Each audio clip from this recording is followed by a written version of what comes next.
हम सब इसके शिकार हुए हैं। हम एक लक्ष्य बनाते हैं, अपना तन मन लगा देते हैं और आखिरकार जीत हमारी होती है। सफलता का एहसास बहुत अच्छा होता है और हम खुद को अजेय महसूस करते हैं। हम अपनी शान में डूबे रहते हैं, कुछ पल के लिए दुनिया के शीर्ष पर। वाहवाही, तालियां, उपलब्धि की भावना, ये सब मदहोश कर देने वाला होता है। लेकिन फिर एक अजीब सी बात होती है, उत्साह फीका पड़ जाता है और हकीकत सामने आ जाती है। जो आग इतनी तेजी से जल रही थी वो टिमटिमाने लगती है। हमारा जोश कम हो जाता है। वो प्रेरणा जो हमें आगे बढ़ा रही थी कमजोर पड़ने लगती है। हम खुद को एक जगह अटका हुआ पाते हैं, सोचते हुए आगे क्या? आगे का रास्ता साफ नहीं दिखता और हम अपने उद्देश्य पर सवाल उठाने लगते हैं। दोस्तों, ये है विक्ट्री लैप ट्रैप। ये एक धोखे का सुकून है जो एक बड़ी कामयाबी के बाद आता है। हम एक बड़ा मुकाम हासिल करते हैं और गलती से मान लेते हैं कि हमने एक लंबी विक्ट्री लैप कमाई है। हमें लगता है कि हम अपनी उपलब्धियों पर आराम कर सकते हैं, लेकिन सच्चाई ये है, जिस पल हम आगे बढ़ना, प्रयास करना और बढ़ना बंद कर देते हैं, हम पीछे की ओर खिसकने लगते हैं। आलस्य घर कर जाता है और प्रगति रुक जाती है।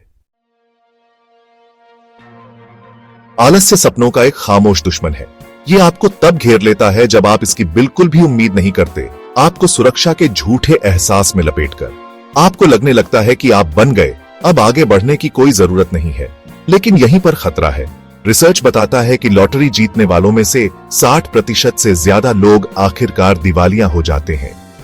अचानक से मिली दौलत बोझिल हो सकती है, जिससे खराब फाइनेंशियल डिसीजंस होते हैं और लॉन्ग टर्म प्लानिंग की कमी हो जाती है। क्यों? क्योंकि अचानक मिली दौलत अक्सर ड्राइव और पर्पस की कमी का कारण बनती है। वो मोटिवेशन जो उनकी महत्वाकांक्षाओं को हवा देती थी, गायब हो जाती है और उन्हें आलस्य के समुद्र में भटकने के लिए छोड़ देती है। वे आराम के जाल में फंस जाते हैं, उन आदतों को नजरअंदाज कर देते हैं जिनकी वजह से उन्हें शुरुआती सफलता मिली थी। जो दिनचर्या और अनुशासन उन्हें आगे बढ़ाते थे, उन्हें छोड़ दिया जाता है और उनकी जगह हकदारी की खतरनाक भावना ले लेती है।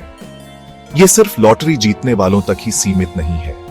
यह किसी को भी प्रभावित कर सकता है जो एक बड़ा मुकाम हासिल करता है और फिर आगे बढ़ना बंद कर देता है।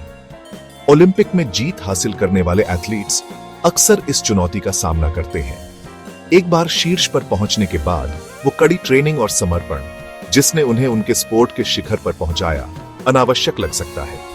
एंटरप्रेन्योर्स जो लाखों में अपना बिजनेस बेचते हैं, वे भी खुद को ऐसी ही स्थिति में पा सकते हैं। नया करने और आगे बढ़ने की इच्छा कम हो सकती है और उसकी जगह पहुंच गए का एहसास आ जाता है। कई लोग ऐसा ही स्लंप एक्सपीरियंस करते हैं। सफलता की शुरुआती खुशी फीकी पड़ जाती है और एक खालीपन छोड़ जाती है जिसे भरना मुश्किल हो सकता है। यह एक बेसिक ह्यूमन एक्सपीरियंस है। हम आराम चाहते हैं और सफलता धोखे से हमारी मंजिल बनकर आ सकती है। लेकिन असली संतुष्टि निरंतर विकास और नई ऊंचाइयों के लिए प्रयास करने से मिलती है, कभी भी आलस्य में न बसकर। तो हम इस जाल से कैसे बचें? बेहतरीन चीजें हासिल करने के बाद भी हम उस आग को और पाने की भूख को कैसे बनाए रखें? इसका जवाब इस बात को समझने में है कि सफलता एक सफर है, मंजिल नहीं। इलॉन मस्क जैसे दूरदर्शी लोग इस सिद्धांत को जीते हैं। टेस्ला और स्पेसएक्स को ग्लोबल जायंट्स बनाने के बाद भी मस्क बिना रुके अपने अगले बड़े लक्ष्य, मार्स पर बस्ती बसाने पर ध्यान केंद्रित किए हुए हैं। उनके लिए कोई फिनिश लाइन नहीं है, बस अगला पहाड़ है जिसे चढ़ना है। बेचैनी एक दिशा सूचक की तरह। एक और जरूरी चीज है बेचैनी को अपनाना।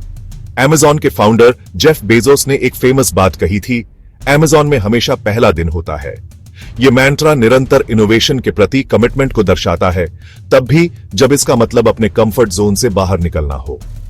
दिवंगत बास्केटबॉल लेजेंड कोबी ब्रायंट ने भी यही भावना व्यक्त की थी। उन्होंने अपनी सीमाओं को लगातार आगे बढ़ाया, हमेशा अपने गेम को बेहतर बनाने के तरीके खोजते रहे। इन दिग्गजों के लिए बेचैनी कोई ऐसी चीज नहीं थी जिससे बचना हो।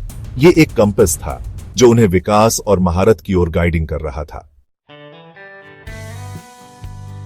महारत हासिल करने की कोशिश एक ऐसा सफर है जो हमारी आत्मा के सबसे गहरे हिस्सों को छूता है।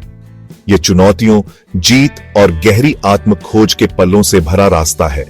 अंततः हमेशा बने रहने वाले मोटिवेशन का राज बाहरी वैलिडेशन से इंटरनल ग्रोथ पर अपना ध्यान केंद्रित करने में है। यह बदलाव हमें सिर्फ नतीजे के बजाय प्रोसेस में भी खुशी ढूंढने की अनुमति देता है। जब हम तारीफ और तालियों से ज्यादा पर्सनल डेवलपमेंट को प्राथमिकता देते हैं, तो हम इंट्रिंसिक मोटिवेशन का एक ऐसा सोता खोलते हैं जो कभी सूखता नहीं। ये इंटरनल ड्राइव हमारे पैशन को हवा देता है और हमें आगे बढ़ाता रहता है। तब भी जब रास्ता मुश्किल हो जाता है, हम एक्सेलेंस के लिए प्रयास करते हैं, इसलिए नहीं कि हमें रिकॉग्निशन चाहिए, बल्कि इसलिए क्योंकि ये हमारे होने का हिस्सा है। ये खुद का बेस्ट वर्जन बनने के बारे में है, दुनिया को दिखाने के लिए नहीं, बल्कि अपनी संतुष्टि के लिए। इसलिए अगली बार जब आप खुद को अचीवमेंट की चमक में डूबा हुआ पाएं, तो याद रखें कि विक्ट्री लैप एक भ्रम है। असली महारत कोई मंजिल नहीं, बल्कि एक कंटिन्यूअस जर्नी है। अगले पहाड़ पर अपनी नजरें जमाएं, ग्रोथ की बेचैनी को अपनाएं और मास्टरी की अपनी यूनिक डेफिनेशन का पीछा करना कभी न छोड़ें। आपका हर कदम, चाहे कितना भी छोटा क्यों न हो, आपको आपकी असली क्षमता के करीब लाता है। सफर ही इनाम है और ये लिखे जाने का इंतजार कर रहा है। इसे खुले हाथों और खुले दिल से अपनाएं, क्योंकि इसी कोशिश में हमें अपना असली रूप मिलता है।